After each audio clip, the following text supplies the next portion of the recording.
I think we'll make a start because we're already running a little bit late. We might have some additional people joining us, but this is a good start for now.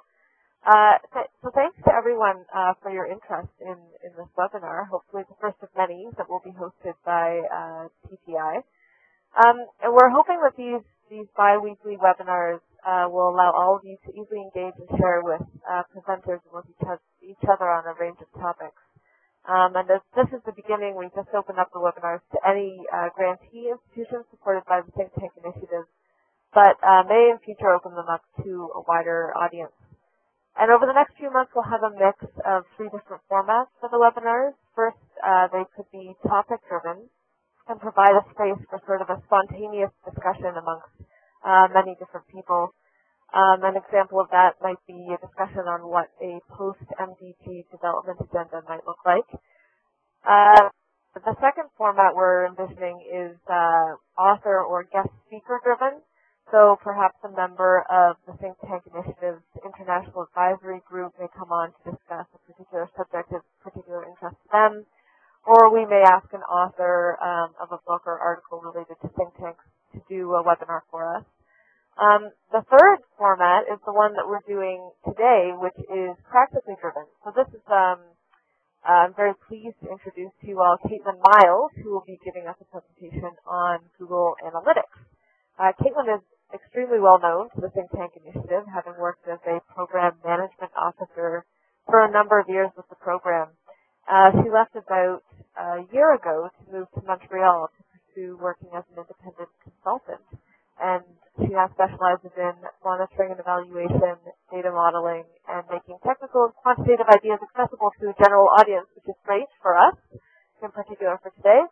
She's got a background in a very wide range of topics, including physics, international development, and economics. And besides working with us here in Ottawa, she's had previous work experience in Tanzania and the Dominican Republic. So today, Caitlin's giving us a presentation on Google Analytics that will last for about half an hour, and then we'll have about a 15-minute period for any question-answer type session that you may have. So just to say again that I've muted everybody's microphones, so if you do try to speak, you won't be able to. We won't be able to hear you, so make sure you unmute your microphone if you'd like to say something. And if you do want to ask a question, you can either just unmute the microphone or you can use this raising your hand option here in WebEx, which is located at the bottom of this participant window on the left-hand side. There's a little hand. So once you click that, I'll see that you've raised your hand and I can pass it over to you for a question. So I think without further ado, I will pass this to Caitlin. Okay. My presentation today is about Google Analytics, and before I get started, I just want to mention that this presentation is available online, and the link is right there in the middle of the screen, and I'm going to bring this link up again later, so you don't have to write it down right now. So the goal of this presentation is to give you an idea of what Web Analytics is and what Google Analytics is specifically, and how it can be useful for your organization. I'm not going to be training you in Web Analytics because it's just too technical to run in this kind of format. But my hope is that by the end, you're excited enough about analytics to want to take it to the next step and start using it in your organization. So before I explain what Google Analytics is, I'd like to take a step back and propose an idea. So the idea is that data about how people use the internet can help answer real-world questions. And this is becoming more and more true as people all around the world start using the internet on a daily basis for an increasing number of purposes. So there's the usual using the internet for email and searching for information. And now there's also all of the Web 2.0 functions like Twitter, Facebook, Instagram, etc. So more and more, people are using the internet to document and even in some ways to live their lives. So what's happening online can in some ways reflect what's actually happening in reality. So I have 3 examples to show how this can be true. The first example is Google flu trends. So if you're like most people, at some point in your life, you've probably gotten sick and decided to look up your symptoms on the internet. And it turns out that more and more people are doing this. So if you Google common symptoms like back pain or indigestion, you're going to find a bunch of websites that respond to the phenomenon of people Googling their own symptoms. And these websites offer diagnoses, home remedies, all sorts of other medical information. So Google, of course, is well aware of this.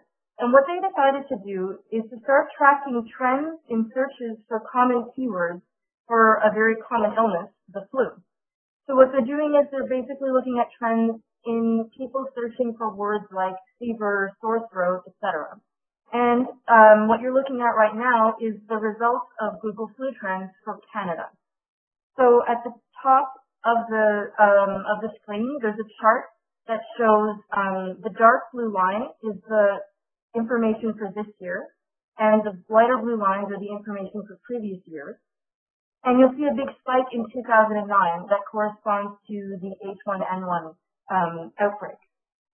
And just below the chart, there's a map of Canada. And so this is real time. I pulled this a few days ago. And you'll see that all of the provinces are currently colored in green. So they're color-coded according to how much flu activity there is in each province, according to the predictions made by Google Flu Trends. So right now, there's not very much flu because we're just at the end of the summer. And what's really interesting is if you compare the actual data collected by Health Canada from hospitals, etc., to the estimates made by Google Flu Trends, you'll see here that they're very close. So the Google Flu Trends estimates are in blue, and the health data is in orange on this chart.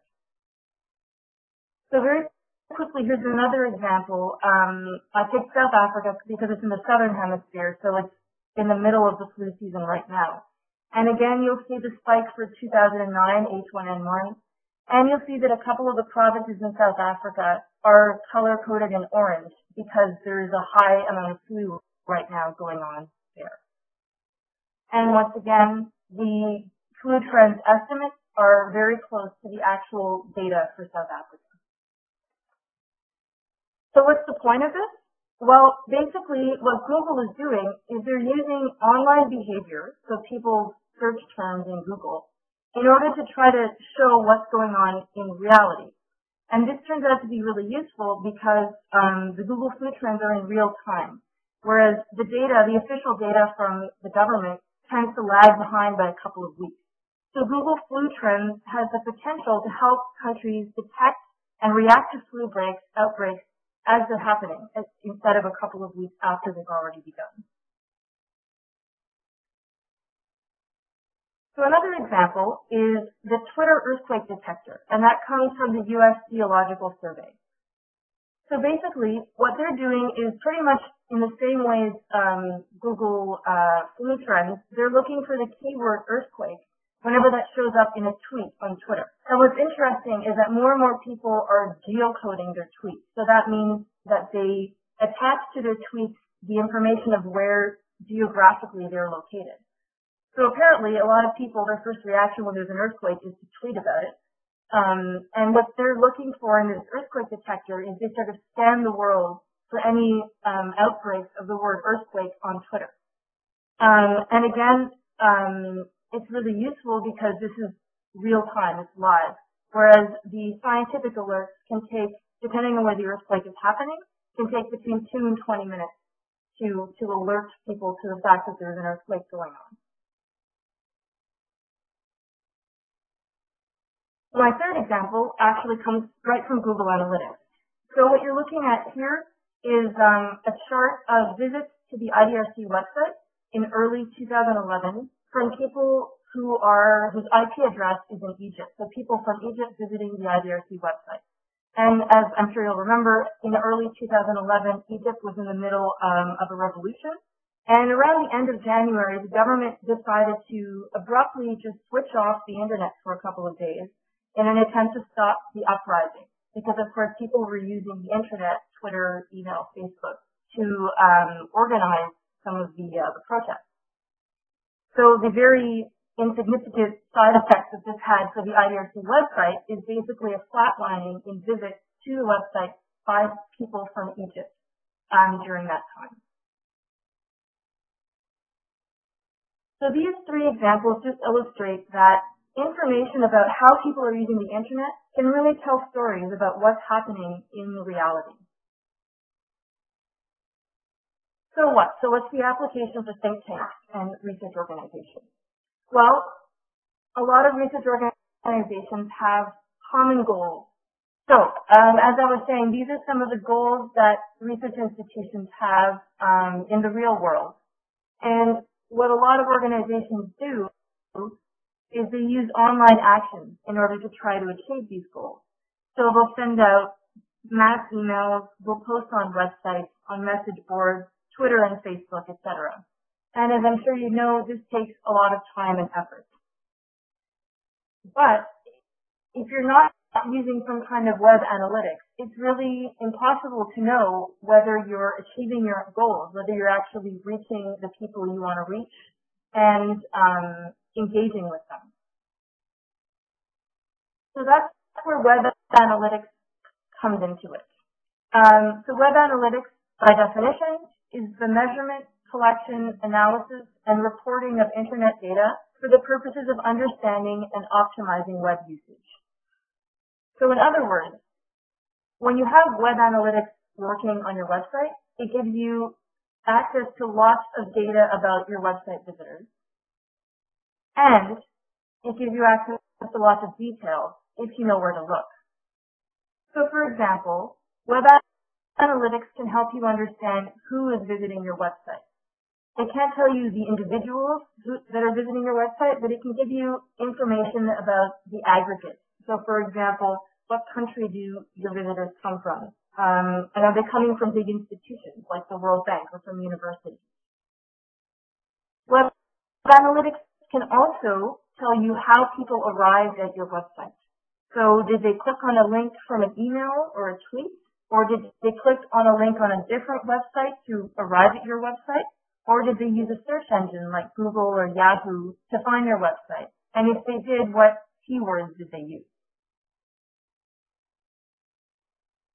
Web analytics can also tell you what people looked at when they were on your website. So what pages they viewed, and what they clicked on and in what sequence.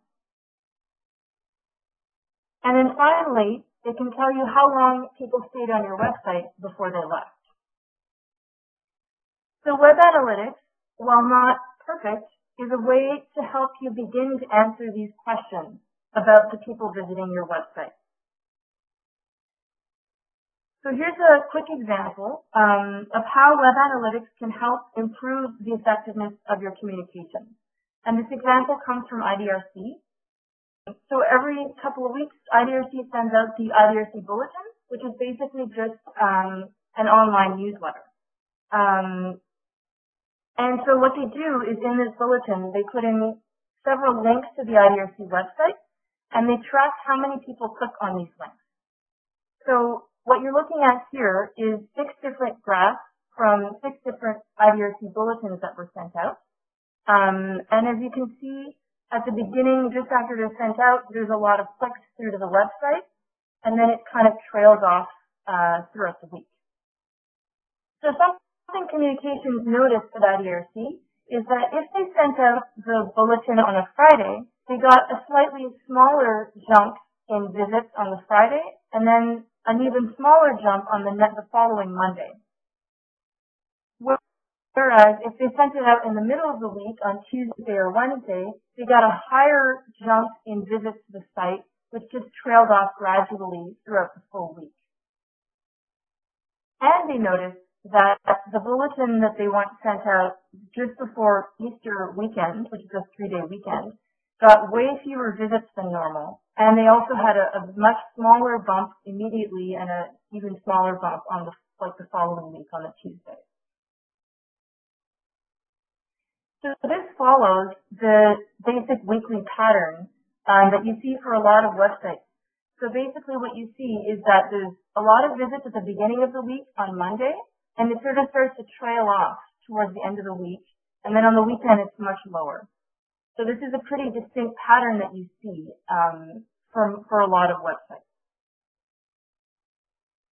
So basically, what IDRC learned from this is, first of all, don't send out a mass email just before a long weekend, because you're not going to get as many hits to the website. And second of all, that it's better to send out mass emails in the middle of the week and not on Friday. So that's just a small example of where Google Analytics provides practical insight into the practices of IDRC's web users. So we're using the data about how they click on links in the bulletin to tell us how they're actually engaging with the information in reality. So next, I'm going to introduce you a little bit to Google Analytics.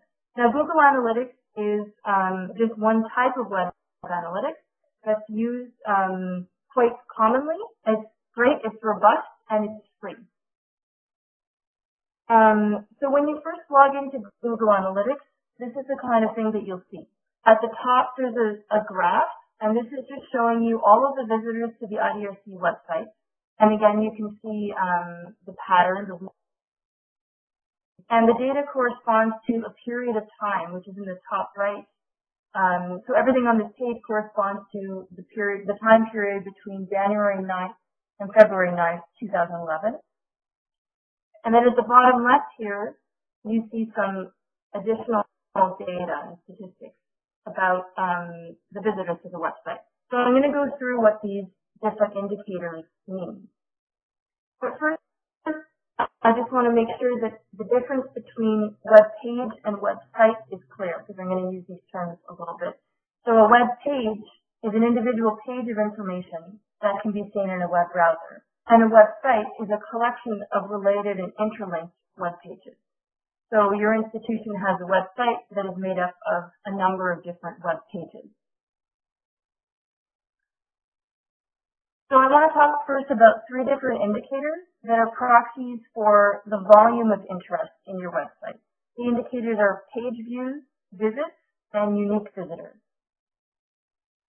So page views are just the number of times that individual web pages are viewed. So if I go to a website and I look at a page and then I click through to another page and then go back to that first page, that registers as 2 different page views for that first page that I looked at. The next indicator is visits. So a visit is an individual session that's initiated by a visitor to the website.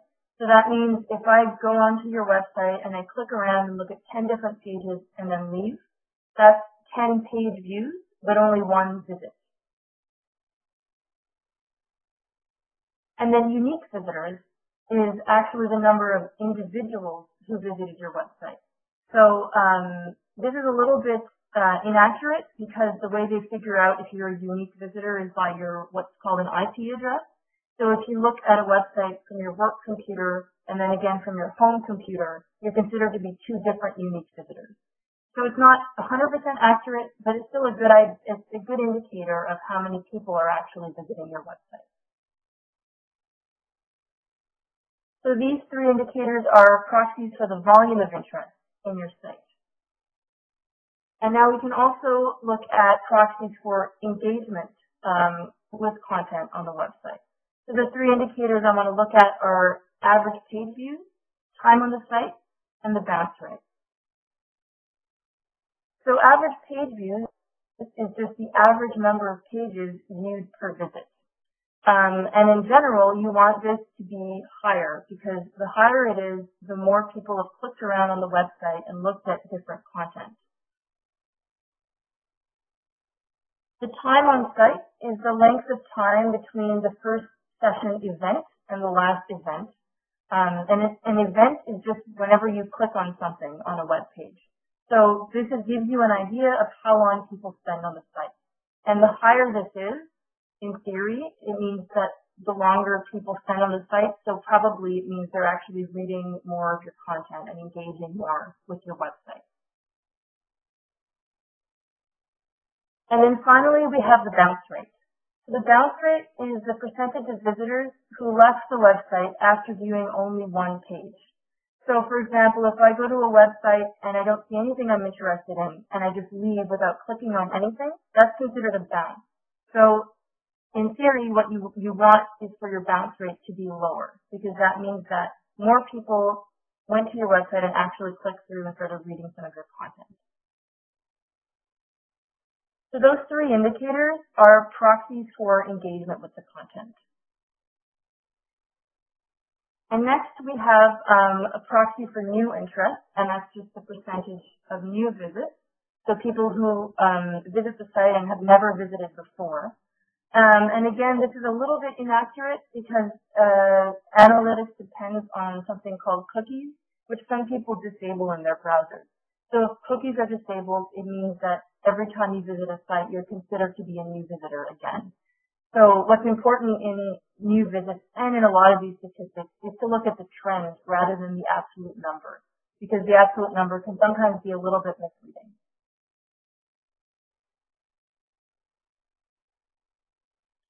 So Katie, I just want to check in with you. Can you still hear me? Is everything going okay? Yep, I can still hear you. Okay. And the presentation looks good. Okay, great. All right. So the next thing I want to do is I'm going to answer some of those questions that we asked before when I was looking at that photo, and I'm going to show you some reports from Google Analytics that can actually answer some questions. So the first question is, where are my website visitors from? So Google Analytics has this great report which shows you a map of the world, and the countries that are in darker green have sent more visits to your website than those that are in lighter green or in gray. And then below the map, you'll see the basic statistics I just talked about. So the number of visits, the average pages per visit, the average site duration, percentage of new visits, and the bounce rate. And then below, you've got the top 10 countries that send visitors to this website. And again, you have all the statistics broken down per country. And what's great in Google Analytics is that you can actually drill down to the country level, to the province or state level, and even to the city level. So here I've zoomed in on Canada, and you can see the larger the bubble and the darker the color, the more visits have come from each of those cities, from each of those locations. These are the top 10 cities sending visits to this website in Canada. Another question Google Analytics can answer is, what networks are they using? So the vast majority of networks will probably be just normal commercial networks like Simpatico or Bell that people use just to access the internet at home. However, larger institutions like IDRC and like the World Bank and universities will usually have their own network. And that'll show up in the list of network providers. So what I've done here is I've filtered the whole list of networks just for the word university. So that brings up all the different universities that have sent visitors to this website. So here you see the top 10. So that's really interesting. If, for example, you're trying to recruit interns for your organization, you can see if people from universities, like students, are actually accessing your website. Another question is, how did they get to the site? So this is just a really simple breakdown that shows that over 2/3 of the people who visited this website came from search traffic. So that means using Google or Bing or Yahoo. And Google Analytics is great because it can also show you what search keywords they use to get to the website. Another 25%, the green, came from what's called referral traffic. So that means they clicked on a link either on a website or in an email to get to your site. They didn't use a search engine. The 6% is direct traffic. That means they either typed in the email, the URL, the address themselves, or they used a bookmark. And then there's a very small percentage that came from campaigns. And campaigns are something that you set up when you have a specific dissemination campaign and you send out a mass email, and you can tag those links in email so that Google Analytics knows that how many people came from that specific link in your campaign. So another question is, how engaged were they with the content? And here we have, this is called page depth, and it's just the average number of page views. So the number of people who looked at only one page is here. It's 7,439. Number of people who looked at 2 pages is 1,646, etc. So here you see there's a really high concentration of people who looked at 1, 2, or 3 pages.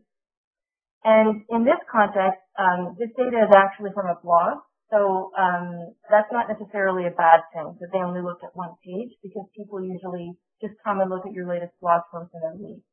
But for a research institution, you probably want to see a higher concentration of page views farther down the list. So you're hoping to push people to look at several pages of content. You're hoping that they're engaged enough that they want to do that.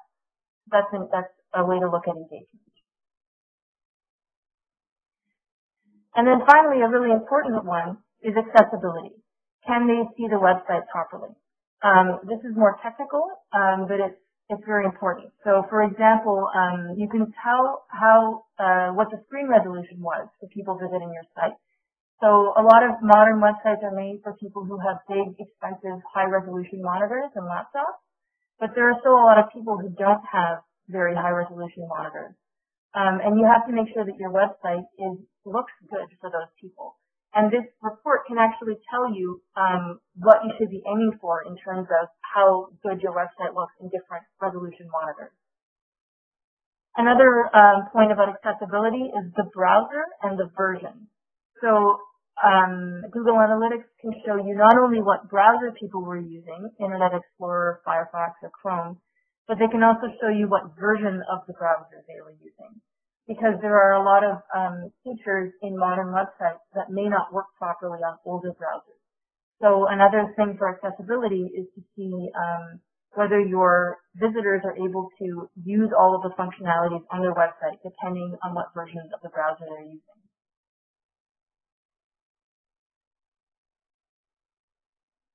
So now, hopefully you're really excited about Google Analytics and you want to rush off right away and start using it at your institution. And you need to do 3 things before you can start. First of all, you need someone with access to your website source code so that you can install what's called the tracking code on the website. You don't have to understand what this means in order to use Google Analytics, but you need to find someone who does, and it'll probably be your webmaster. This only has to be done once. And it's very technical, but if it's not done, you can't collect data. So this code basically just tells Google Analytics to start collecting data from this website. The second thing you need is a Google account, and you may already have one if you have accounts for any of these services, Gmail, Google Documents, YouTube, etc. If you don't, it's very easy to set up, and it's free. And the third thing you'll need is a little bit of training, because Google Analytics is quite user-friendly, but it is technical, and you do need to get a bit of training to get the most out of it. And the good thing is that Google Analytics offers a lot of free online training and assistance, including something called the Individual Qualification Test, which actually puts you through a series of little training sessions and videos, and then tests you on it at the end, and tells you whether you're qualified as a Google Analytics person. So that's the end of my presentation, and I just want to point out a couple of useful links at the bottom here. So first of all, the link for this presentation is at the top, and if you come to the presentation, you'll be able to click on these other links. So the link for Google Analytics is there, the Google Analytics help site, and the Google Analytics IQ lesson. So that's it for me. I guess I'll hand it back over to you, Katie. Yeah, thanks very much, Caitlin. That was fantastic. So if there are any questions, remember that you're going to have to unmute your microphone, or you can put up your hand. So I guess we'll take some questions now.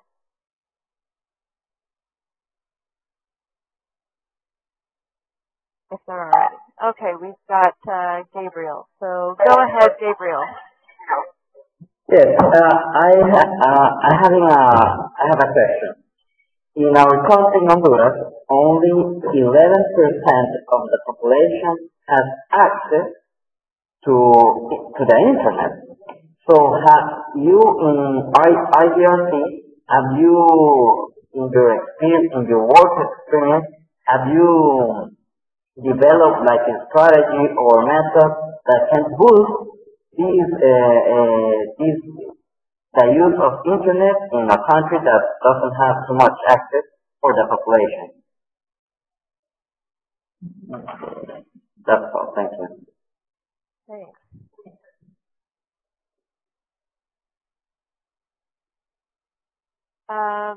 I don't know, Caitlin, do you know about IDRC's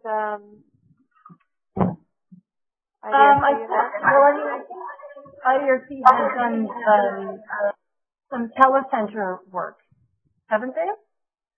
But I'm not actually too familiar with what they've been doing in that regard. Yeah, I can't say I am either, Gabriel, but we can look into this and see if there's anything that IDRC has been doing. There might be some projects. So I'll look into that for you.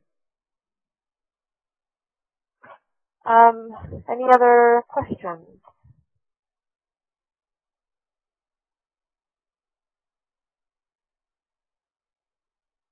Going once.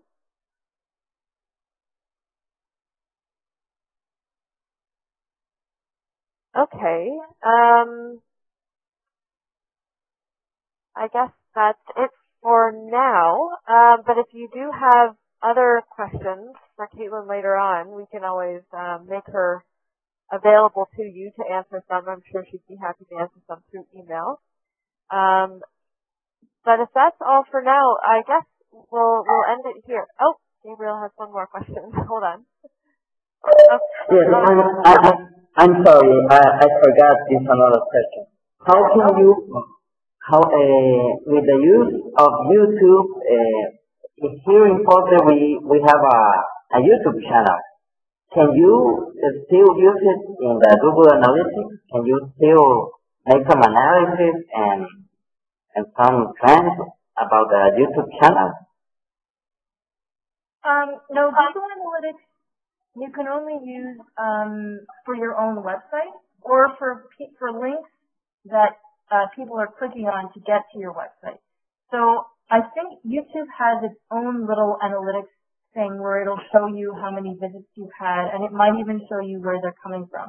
But you can't use Google Analytics on other websites besides your own. The only thing you can do is if you have a video and then at the bottom in the description you say, click on this link for more information, you can track how many people clicked on that link if it leads to your website.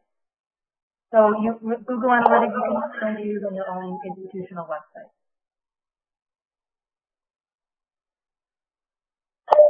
Thank you very much. You're welcome.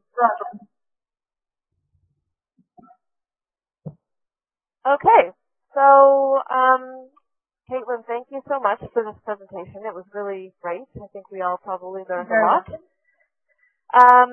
So I will make this, let everybody know how the link to this webinar will be made available a bit later. We're going to try and put them on our website and then track how many people come to it with Google Analytics. So thanks everybody for joining, and I think we can call this first webinar a success, and we'll look forward to having you all back for the next one. Details will follow. So bye for now, everybody. Thanks very much.